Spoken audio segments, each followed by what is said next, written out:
Hi, it's Tom Garrity here again, talking about psychological safety. And yeah, so my name's Tom Garrity from psychsafety.com. And today I want to talk about this idea that keeps coming up every now and then that workplaces, teams, and people in workplaces can have too much psychological safety. There is such a thing as too much psychological safety in a team or in a workplace, and there are a few studies and quite a number of articles and papers that attempt to suggest that this is the case, um, but none of them are actually. I'm just going to say it. None of them are any good. None of them are actually any good. None of them really stand up to any robust examination or detailed rebuttal of what they actually dive into. But let's get into that. There are a number of papers out there, and if you search for can workplaces have too much psychological safety, you'll find them.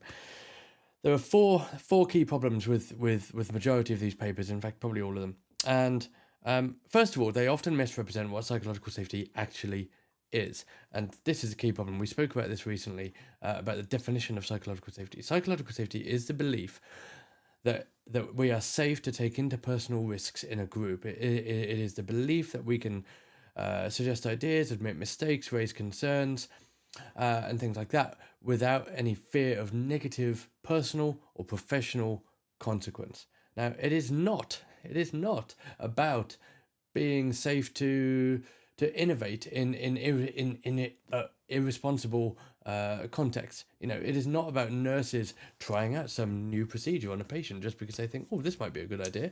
It's not about stuff like that. It's not about. It's not a looseness. It's not a loose culture. It's not a slack culture. It's not a culture where anything goes. It's not a culture where we're just going to try out different things and do something. Breach protocol or breach procedure just because we feel like it or it's easy. It's the opposite of that in most cases. So these papers often misrepresent what psychological safety actually is. Also, they assume that psychological safety, or at least one of them in particular, assumes that psychological safety is about innovation, only innovation, and that innovation leads to mistakes. And this is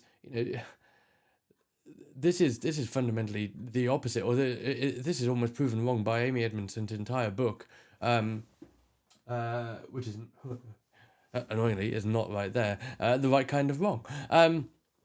This is psychological safety allows us to take intelligent risks, allows us to risk intelligent failures in a way of learning about new things. It doesn't mean trying out new things where that isn't appropriate. These papers often assume that they conflate psychological safety with low standards, low accountability, loose cultures, and sloppiness, which is absolutely not the case. Psychological safety is not about being comfortable. It's about embracing conflict and dealing with conflict in productive ways. And of course, finally, a lot of these papers imply that performance is the only reason that we foster psychological safety. They suggest that business outcomes and performance are the only reason to practice psychological safety. And of course, that is a very good reason. There's no good, it's no good having a great culture if you've gone out of business. The existence of the organization has to be in essence has to be our primary goal. In most cases, and ethical cases notwithstanding. So psychological safety isn't the only. Performance isn't the only reason to foster psychological safety. It is fundamentally the right thing to do, particularly for those who benefit most from it. And in many cases, in many parts of the world, in most of the Western world, we can see that those who are already privileged enough to have to be able-bodied, to have a voice, to be English speaking, to be white, to be straight, to fit in, those people tend to experience greater psychological safety than others. So by fostering greater psychological safety, we're making it better for everyone, and by damaging psychological safety, we're making it worse first for those people who have most to lose, who have more to lose. One of the examples around there being, there can be such a thing as too much psychological safety is where there was teams that began to say, or act in racist ways, and they began to use, these previously unacceptable behaviors came to the surface in this team. And of course, the point here is that psychological safety did not cause those behaviors. Psychological safety, um, a lack of psychological safety, yes, was suppressing those behaviors beforehand, but what was lacking in that team was a set of clearly defined behavioral standards, which incidentally also improve psychological safety. So as we sort of as the presence of psychological safety enabled the people on that team to be more like themselves. Of course, we saw some of these other things occur, but they were a result of a lack of a good set of safeguards, a good team charter or social contract. Actually, in highly psychologically safe teams, we see, in more cases, people holding each other to account for higher standards, and that's absolutely what should happen.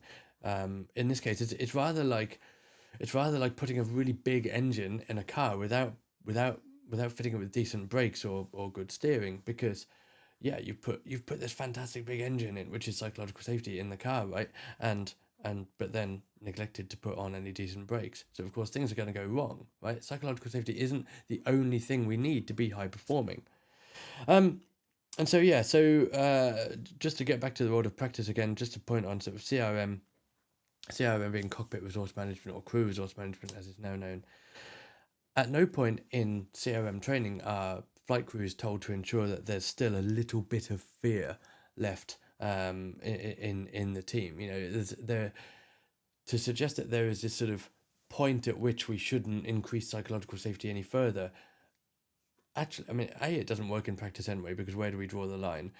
But B, we know through industries and domains that have been adopting this and doing this for decades, we know that it's absurd to try and suggest, oh, build psychological safety this much, but not this much.